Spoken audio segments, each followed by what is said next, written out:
Hey guys, welcome to Appalachia's Homestead. I'm actually walking down here. We're closing down the barn. There's the crazy field with all the crazy goats jumping around.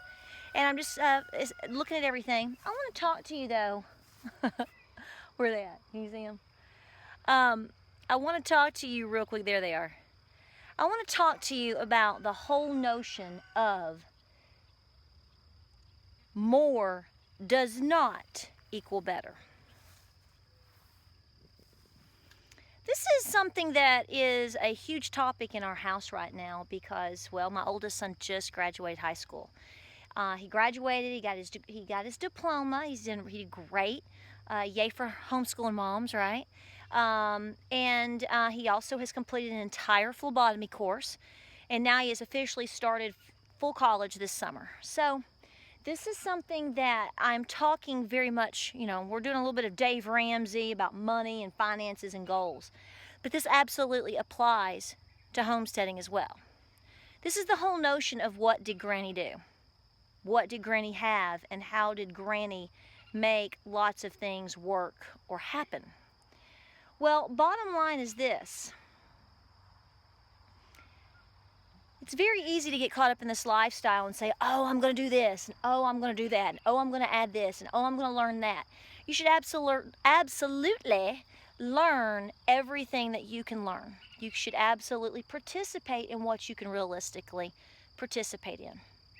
What you need to do, however, is you need to be honest with yourself with what are those things. Now, sometimes we get into things and we don't know how much we can afford. We don't know how much we can, because we just don't know. We've never done it before. It won't take you very long to figure it out. What you really need to know is that when you see, and I'm going to be very hardcore, when you see, and I have said this I don't know how many times, when you see things on, what are you doing? You going to be in the video? When you see things on YouTube, when you see things on blogs, when you see people write articles, or you see all on, Patreon, I don't care where you see it. You need to understand and know and to ask yourself, is what these people are doing or what these people have, does that pertain to me, or is that applicable to my area or to my lifestyle? Everybody's life is different. Everyone's health is different. Everyone's finances are different. A lot of us still have to have 1, 2, or 3 working jobs in addition to the homestead in order to afford the things that we have and do. The reality is even though we talk about what did Granny do, when you look at history 150 years ago, when you go through all the census, the majority of the people that were in my family were all farmers and homesteaders. That's what they did for a job.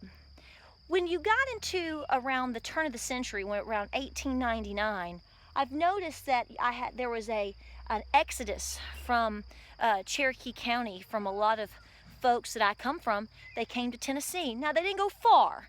They just crossed over. They went to Georgia, or they came into Tennessee. You know why? Employment. People have to live. I have 6 broody hens right now. I do not need 6 broody hens. Now, I can't really do much about the fact that, that they're broody. But you know what? I don't need baby chicks right now. I do not need them. We have more than, 8 chickens now. And so, there's a lot on our plate.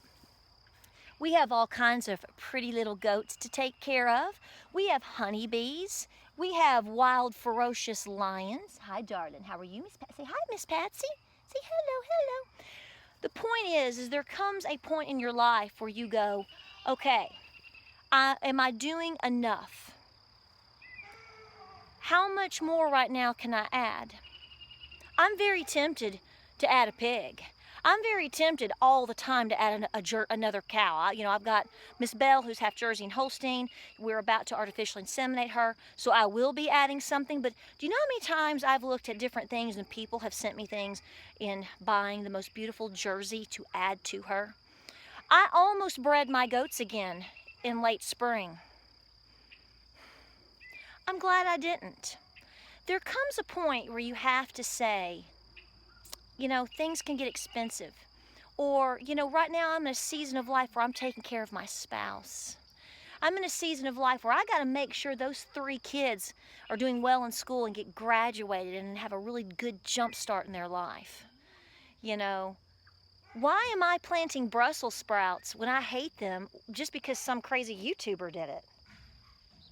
No. You have got to do the things that interest you, that you are interested in doing to make you sustainable. You need to take on the animals that you are interested in because you have taken the time to study them, because you have taken the time to ask people about how expensive they are, because you have maybe gone and visited farms. You're not just throwing willy-nilly in there. Okay, it took me 4 years to take on honeybees. It took me 4 years to take on some rabbits. What? Would you quit? I'm very, very, very thankful that I held back in certain aspects of my life. If I had done all this at one time, folks, I'm not even sure I'd be standing here with you. It's way too much. If you see people that you know in your life or wherever, and they're adding a new animal like every 3rd day of their life, no. They're going to hit a brick wall at some point. They're going to have a massive death issue. They're going to have a massive sell-off issue. Folks, the reality is, we don't have to talk world crisis for me to guarantee you you're going to have a crisis at some point in your life. Now, Lord, I hope it's minor, and I hope it's not for another 20 years, and you have your house paid for, and your kids are grown up, and you've got $500,000 in the bank, and you can handle whatever comes your way. But the reality is that's probably not going to be the case. You might get in a car accident. You might fall off the roof. You might fall down the stairs. You might have a brain aneurysm. You might fall in the driveway with heart failure. You might find out that you have breast cancer. Those are going to be huge wake-up calls. That doesn't mean you shouldn't try things. But what I am telling you is, slow it down. What would your papa say? What would your granny say? Would they tell you to go buy a dairy cow this week, and next week to go get a new dog, and the following week after that add 2 more dairy goats, and by George, this fall you better start thinking about adding honeybees, and yep, you need 100 more baby chicks, and yes, you need meat birds too, and while you're at it, why don't you go build a barn, and while you're at it, whoa, whoa, whoa, whoa, whoa, my papa would have grabbed me by the hair of the head and said, listen, I don't know what you're thinking, but I know you need to slow it down. And by the way, if you make your bed, you're going to lie in it. We need to talk common sense. This lifestyle is supposed to be about self-sustainability. And the number one thing in self-sustainability, I saw somebody the other day say, name the top 10 things you think are necessary for being self-sustainable. I said, number 1, common sense, because I don't know where it's at anymore. You need to understand your boundaries. You need to understand your limitations. You need to understand that you don't owe everybody an explanation for what you do, but at the same time, you do need to understand that people are watching all the time, and they're learning all the time, and it's a terrible, tragic moment when you can sit back and you can watch a train wreck before it happens. Everybody's got this in our life. It's some cousin or sister or friend, or somebody somewhere down that's on social media. You're just sitting back. You know the train wreck's going to happen. And it's a sad moment when that happens, because a lot of times these people have parents they're taking care of, or they have children they're taking care of. So be smart.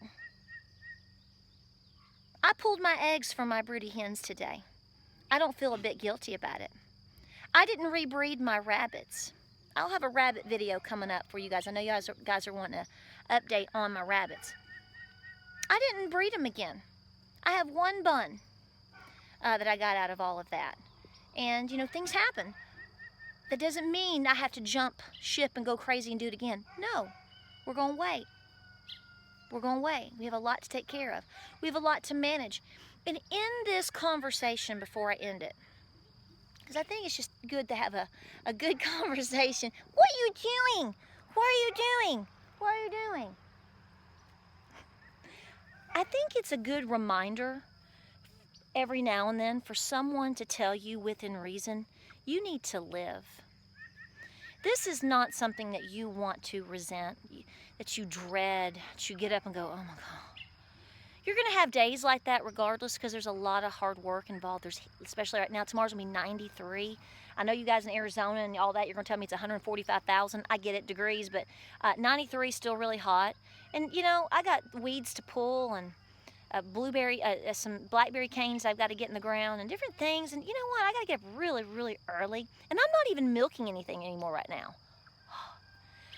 But you don't want to resent these things. You want to be able to work them and do your due diligence and take care of it.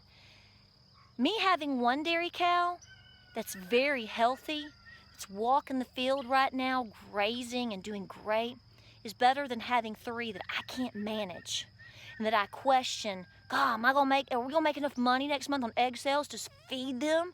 Because it takes a lot of money to feed them. But you also need to love it. And within that, because you have taken the time to be smart about, you know, what you're doing, hi, go live. Take a day, not too far. Go fly fishing. Take your kids to a movie. Go visit and take care of your Nana. Go to the courthouse that you say, I want so bad to do my genealogy. Go do it. Be smart with what you have.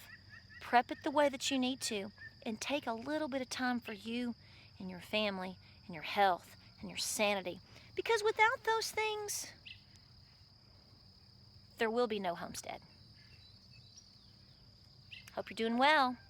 Take it easy. Take it slow. We'll see you on the next video. Come on, Mr. Peaches, let's go. You ready? Let's go, let's go, let's go, let's go, let's go.